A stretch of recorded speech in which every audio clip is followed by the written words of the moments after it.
नमस्कार, आप देख रहे हैं हमारा खास बुलेटिन प्रणाम देवभूमि। आपके साथ मैं हूं ऋतु तिवारी पोखरियाल। बुलेटिन की शुरुआत करेंगे सीएम पुष्कर सिंह धामी का आज क्या कुछ पूरा कार्यक्रम रहने वाला है वो आपको सबसे पहले बता देते हैं। सुबह करीब 10:40 पर जॉली ग्रांट एयरपोर्ट पहुंचेंगे सीएम, तो 11:30 बजे टिहरी पहुंचेंगे सीएम पुष्कर सिंह धामी। धनौल्टी के कई योजनाओं का करेंगे लोकार्पण, तो दोपहर 1 बजे देहरादून लौटेंगे सीएम पुष्कर सिंह धामी। तो तमाम कार्यक्रम सीएम पुष्कर सिंह धामी के रहने वाले हैं और आपको लगातार बता रहे हैं कि किस तरह से आज कई कार्यक्रमों में शिरकत करेंगे सीएम पुष्कर सिंह धामी। और अधिक जानकारी के साथ हमारे विशेष संवाददाता सुदीप जैन हमारे साथ जुड़ चुके हैं। सुदीप, आज सीएम पुष्कर सिंह धामी के क्या कुछ प्रमुख कार्यक्रम रहने वाले हैं दिन भर? देखिए, मुख्यमंत्री पुष्कर सिंह धामी दिल्ली से आज वापस आ रहे हैं और 10:30 बजे वो जॉली ग्रांट पे आने के बाद 11:30 बजे विधानसभा क्षेत्र धनौल्टी यानी टिहरी जिले में जाएंगे और वहां की विभिन्न विकास योजनाओं का लोकार्पण शिलान्यास करेंगे। वह क्रीड़ा एवं सांस्कृतिक महोत्सव में प्रतिभाग करेंगे, जो कि थत्यूड़ टिहरी जिले में होना है। मुख्यमंत्री करीब 1 बजे वापस देहरादून आएंगे और आवास पर ही रहेंगे, क्योंकि आज सरकारी अवकाश है। वो सरकारी आवास पर रहकर कल से शुरू हो रहे सत्र की तैयारियों पर चर्चा व लोगों से मेल मुलाकात भी कर सकते हैं, क्योंकि कल से राज्य सरकार का शीतकालीन सत्र भी शुरू हो रहा है। ठीक है, बहुत बहुत शुक्रिया सुदीप इन तमाम जानकारियों को देने के लिए।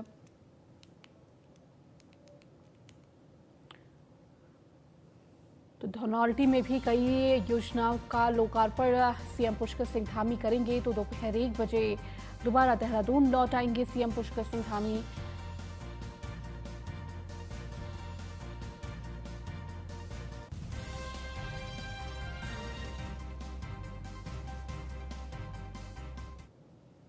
वहीं दिल्ली एमसीडी चुनाव के लिए सीएम धामी ने किया है चुनाव प्रचार। बीजेपी प्रत्याशी रीता मदान के समर्थन में ये चुनाव प्रचार देखने को मिला। घर घर जनसंपर्क अभियान में शामिल हुए सीएम पुष्कर सिंह धामी।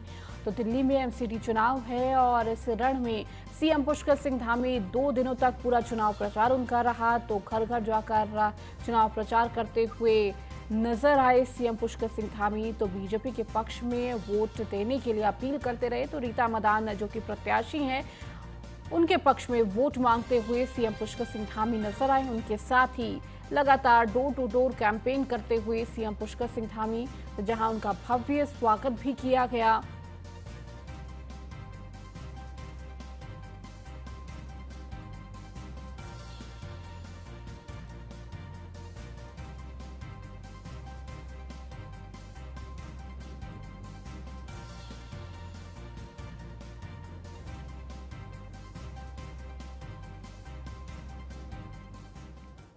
मुख्यमंत्री पुष्कर सिंह धामी ने दिल्ली में प्रधानमंत्री नरेंद्र मोदी की मन की बात का कार्यक्रम को सुना। मन की बात कार्यक्रम को ध्यानपूर्वक सुनने के बाद मुख्यमंत्री ने कहा कि प्रधानमंत्री नरेंद्र मोदी का मन की बात कार्यक्रम हम सभी को प्रेरणा देता है। यह हम सभी देशवासियों को आपस में जोड़ने का प्रभावशाली माध्यम है। उन्होंने कहा कि प्रधानमंत्री नरेंद्र मोदी दुनिया के सबसे लोकप्रिय नेता हैं। पूरी दुनिया में उनके नेतृत्व क्षमता की सराहना की जाती है। उनके नेतृत्व में विश्व में भारत का मान सम्मान बढ़ा। 1 दिसंबर से G20 की भारत अध्यक्षता करने जा रहा है। निश्चित तौर पर विश्व कल्याण के लिए दुनिया भारत की ओर देख रही है।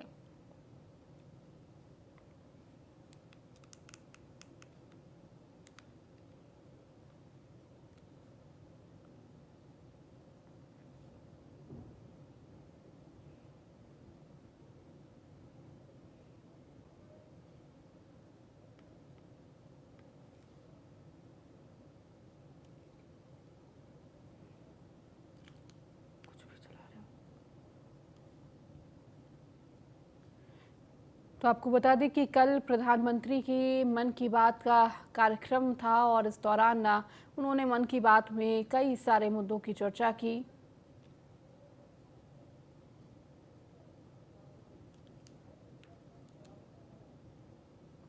वहीं देहरादून में वित्त मंत्री डॉक्टर प्रेमचंद अग्रवाल ने केंद्र सरकार की ओर से जीएसटी प्रतिपूर्ति के करीब 341 करोड़ रुपए जारी होने पर प्रधानमंत्री नरेंद्र मोदी और केंद्रीय वित्त मंत्री निर्मला सीतारमण का आभार व्यक्त किया।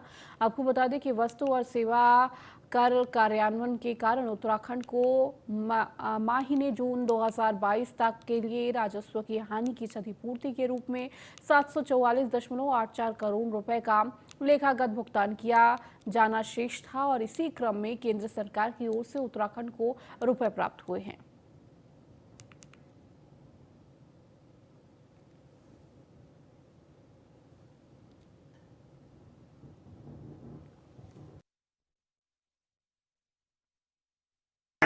का विषय समाप्त हुआ, लेकिन तो भी हमारा कुछ अवशेष था। उसमें 341 करोड़ 53 लाख रुपए भारत सरकार ने हमारे को अवमुक्त किए हैं। मैं उसके लिए अपने भारत सरकार को, माननीय केंद्रीय वित्त मंत्री जी को, माननीय मोदी जी को बहुत धन्यवाद दे रहा हूँ, जिन्होंने, चूँकि आप जानते हैं कि हम अपने प्रयासों से वित्तीय संसाधन बढ़ा रहे हैं, लेकिन इसमें 341.53 करोड़ रुपये यदि हमें मिला है, उसके लिए निश्चित रूप से हमें बहुत बड़ी राहत मिली है। जून उत्तराखंड में श्वेत क्रांति के जनक वर्गीज कुरियन के जन्म दिवस पर राज्य के लिए बड़ी खबर मिली है। केंद्रीय वित्त मंत्रालय ने लाल कुआं नैनीताल दुग्ध उत्पादन सहकारी संघ में आंचल ब्रांड की नई इकाई स्थापित करने के लिए करीब 62 करोड़ रुपए की स्वीकृति प्रदान की है, जिसका अगले महीने में शिलान्यास होने की तैयारी कारखाना प्रशासन ने शुरू कर दी है। आपको बता दें कि नैनीताल दुग्ध संघ के सभागार में आयोजित प्रेस कॉन्फ्रेंस में जानकारी देते हुए नैनीताल दुग्ध संघ के अध्यक्ष मुकेश बोरा ने बताया कि मुख्यमंत्री पुष्कर सिंह धामी और दुग्ध विकास मंत्री सौरभ बहुगुणा और केंद्रीय पर्यटन मंत्री अजय भट्ट के अथक प्रयासों के बाद नैनीताल दुग्ध उत्पादन सहकारी संघ की हाईटेक इकाई के लिए केंद्रीय वित्त मंत्रालय ने 61 करोड़ 76 लाख रुपए के बजट की स्वीकृति प्रदान की है, जिसके आदेश पर assistant director project finance Anjali Maurya ने जारी किए हैं।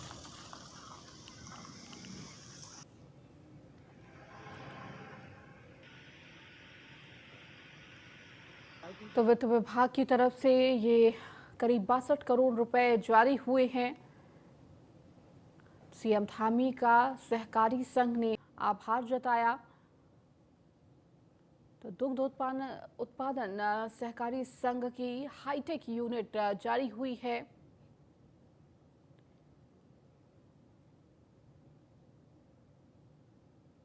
तो करीब 62 करोड़ रुपए ये जारी हुए हैं।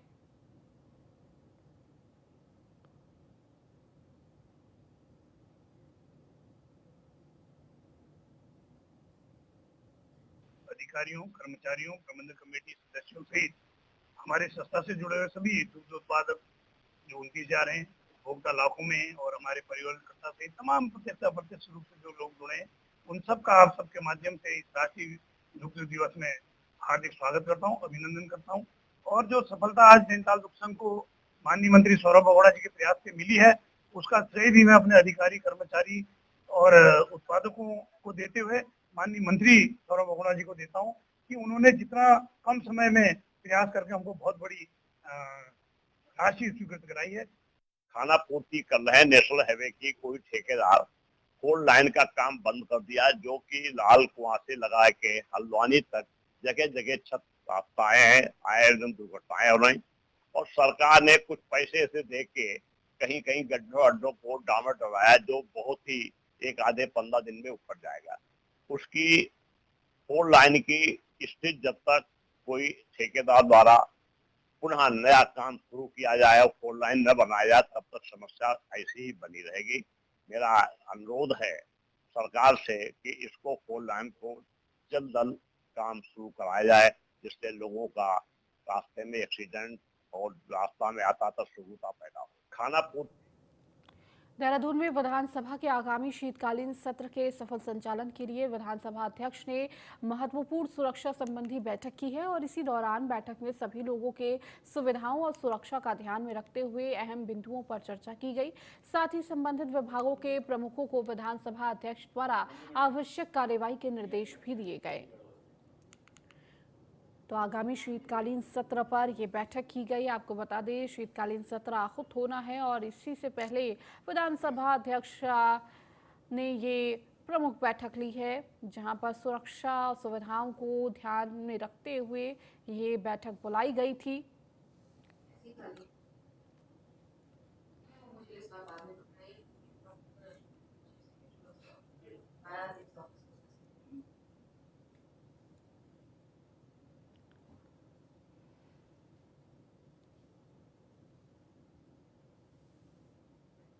हम सबका प्रयास ये रहता है कि सुचारू रूप से सदन चले, कहीं किसी को ना आगंतुक को दिक्कत हो और ना हमें दिक्कत हो। तो इसके लिए प्रयास ये रहा है कि ये आदेशित मैंने भी किया है कि हम अच्छे से समन्वय के साथ सभी के साथ काम करते हुए इस सत्र को पूरा करें। उनका सवाल उठाना उनका अधिकार है और सदन के अंदर वो अपना सवाल उठाएं, उसमें अच्छी बात है। अपने क्षेत्रों की बात कहें, अपने इलाकों की बात कहें, जो उनको चीज़ें उठानी है वो ज़रूर उठाएं। मौका सदन में सरकार तक अपनी बात रखने का दिया जाता है और अपनी बात रखें सदन में, अच्छे से रखें, शांतिपूर्वक रखें, प्रेम से रखें, ताकि आप अपने क्षेत्र के विकास की बात कर सकें। उत्तराखंड को आगे एक ऐसी दिशा होनी चाहिए, उस पर आप लोग अपना विचार रख सकें। ऐसा मेरा आग्रह रहेगा सभी विधायकों से कि शांतिपूर्वक आप अपनी बात सदन में अवश्य रखें। वहीं सहारनपुर लक्सर के बीच पंजाब में ले रेलगाड़ी में महिला को अचानक प्रसव पीड़ा से हड़कंप मच गया। आपको बता दें कि रुड़की रेलवे स्टेशन पर जीआरपी और आरपीएफ ने एंबुलेंस से महिला को अस्पताल में भर्ती कराया, तो वहीं पीड़ित गर्भवती बिहार की रहने वाली बताई जा रही है। दरअसल घटना की जानकारी राजकीय रेलवे पुलिस प्रभारी को फोन पर प्राप्त हुई थी, जिसके बाद बिना देरी किए तुरंत एक्शन लिया गया।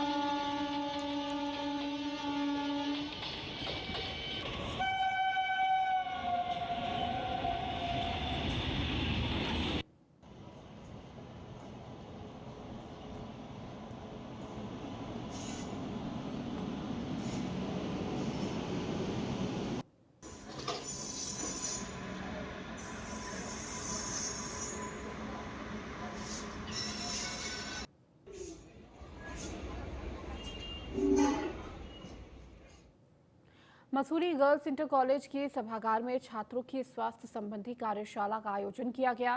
कार्यक्रम की मुख्य अतिथि स्त्री रोग विशेषज्ञ डॉक्टर तारू वर्मा ने दीप प्रज्वलित कर शुभारंभ किया।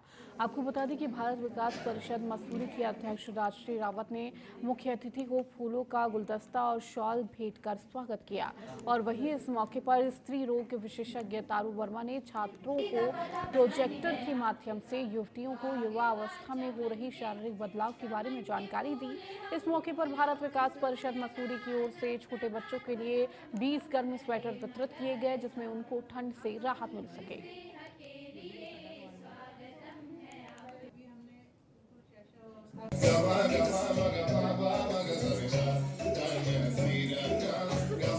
अपनी हाइजीन से रिलेटेड, अपनी फूड हैबिट से रिलेटेड किस तरह का आहार इनको लेना चाहिए जिससे कि ये स्वस्थ रहें, क्योंकि आगे चल के इन्होंने ही एक परिवार की बागडोर संभालनी है।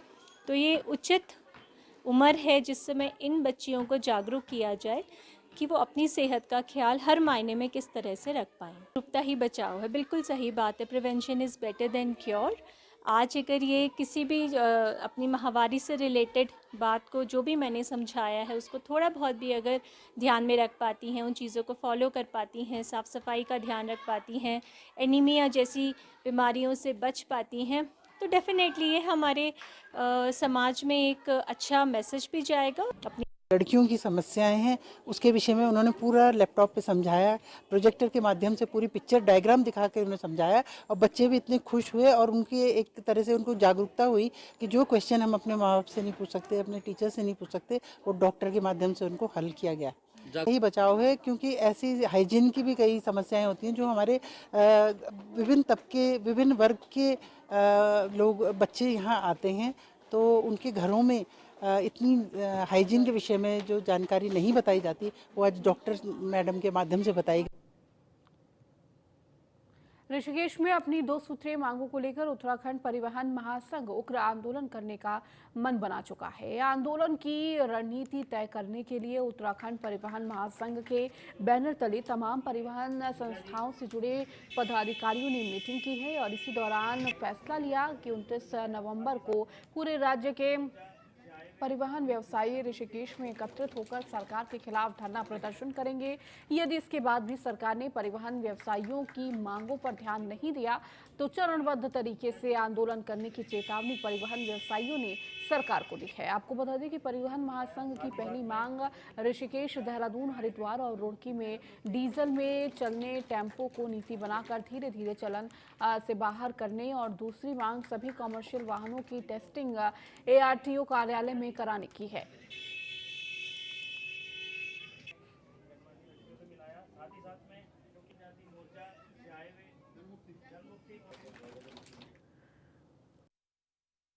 दिल्ली में हमारा एक प्रोग्राम है 10 से 11 को, उसका मकसद से हम लोग आए हैं और मसूरी, देहरादून और हरिद्वार, रुड़की सब जगह में होते हुए हम लोग आए हैं ताकि हमारा जो कम्युनिटी है, जो गोरखा नेपाली कम्युनिटी, उसके लिए अवेयरनेस जो प्रोग्राम हम लोग कर रहा हूँ बाकी विभिन्न जगह में प्रांत में रहने वाला जितना भी है सभी को हम गोरखा जाति, नेपाली जाति को एक सूत्र में बांधने के लिए हम लोग दिल्ली में हमारा।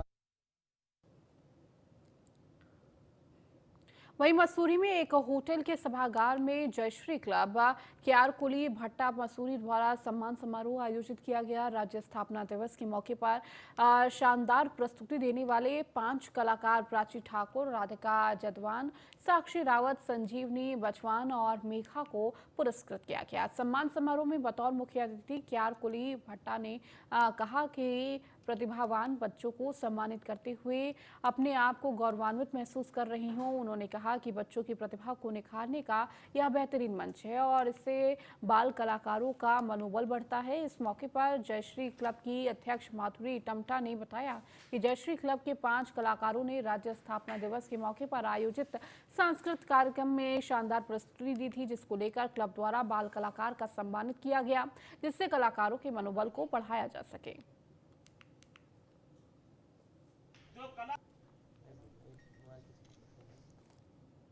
आज जो है हमने अपने कहते जयश्री क्लब के बच्चों को सम्मानित किया है। तो हमने जो ये अभी नगर पालिका द्वारा जो ये कार्यक्रम हुआ था स्थापना दिवस का 9 तारीख को, तो उसमें जो बच्चों ने भाग किया था उन बच्चों को हमने यहाँ पर सम्मानित किया है कि उन्होंने बहुत अच्छा अपना योगदान दिया है और अपनी संस्कृति को आगे बढ़ाने के लिए जो उन्होंने कार्यक्रम प्रस्तुत किया है उसके लिए आज हमने इनको प्रोत्साहित किया। तो क्यारकुली भट्टा ग्राम पंचायत के बच्चे हैं। उन्होंने उत्तराखंड राज्य स्थापना दिवस पर यहाँ पर सांस्कृतिक कार्यक्रम दिया था और जिसके लिए आज जयश्री क्लब ने उनको सम्मानित भी किया है। और जो पहाड़ों की संस्कृति है जो विलुप्त होती जा रही है, लेकिन अब हमारी नई जो पीढ़ी है उसी संस्कृति को अपना रही है। उत्तराखंड पहाड़ों की संस्कृति से फेमस है, तो इसलिए बच्चों ने उसी के रूप में प्रोग्राम दिया है। जयश्री क्लब ने आज उनका प्रोत्साहन और बढ़ाया है और मैं चाहती हूँ आगे के लेवल तक, मतलब आगे स्टेट लेवल तक भी ये बच्चे प्रोग्राम लेके जाएं और अपनी ग्राम पंचायत का नाम ऊंचा करें और सभी बच्चों को मैं शुभकामनाएं देती हूँ। वहीं लक्सर से रेलवे स्टेशन पर दर्दनाक हादसा, तेज रफ्तार रेलगाड़ी की चपेट में आया युवक। बंद रेलवे फाटक के नीचे से गुजरने के दौरान यह हादसा हो गया है। युवक की लापरवाही से यह हादसा हुआ। मृतक की उम्र 32 साल बताई जा रही है। तो वहीं मुरादाबाद रेल मार्ग की ये पूरी घटना है। तो बंद रेलवे फाटक के नीचे से गुजरने से यह दर्दनाक हादसा हो गया। युवक की लापरवाही के चलते यह हादसा हुआ है। तो रेलवे फाटक बंद था, लेकिन उसके बावजूद युवक लाइन क्रॉस करने की कोशिश में था और इसी दौरान ये बड़ा हादसा हो गया। तो मृतक की उम्र 32 साल बताई जा रही है। सहारनपुर मुरादाबाद रेल मार्ग की ये पूरी घटना आपको बता रहे हैं।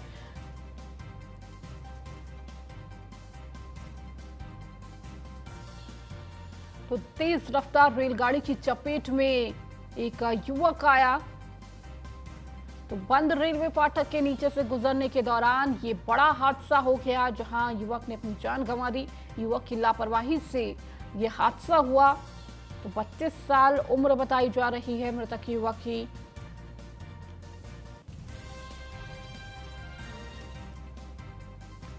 सहारनपुर मुरादाबाद रेल मार्ग की ये पूरी घटना है। रेलवे स्टेशन पर यह दर्दनाक हादसा, तो तेज रफ्तार रेलगाड़ी की चपेट में एक युवक आ गया। तो रेलवे फाटक बंद होने के बावजूद युवक के नीचे से गुजरने के दौरान ये बड़ा हादसा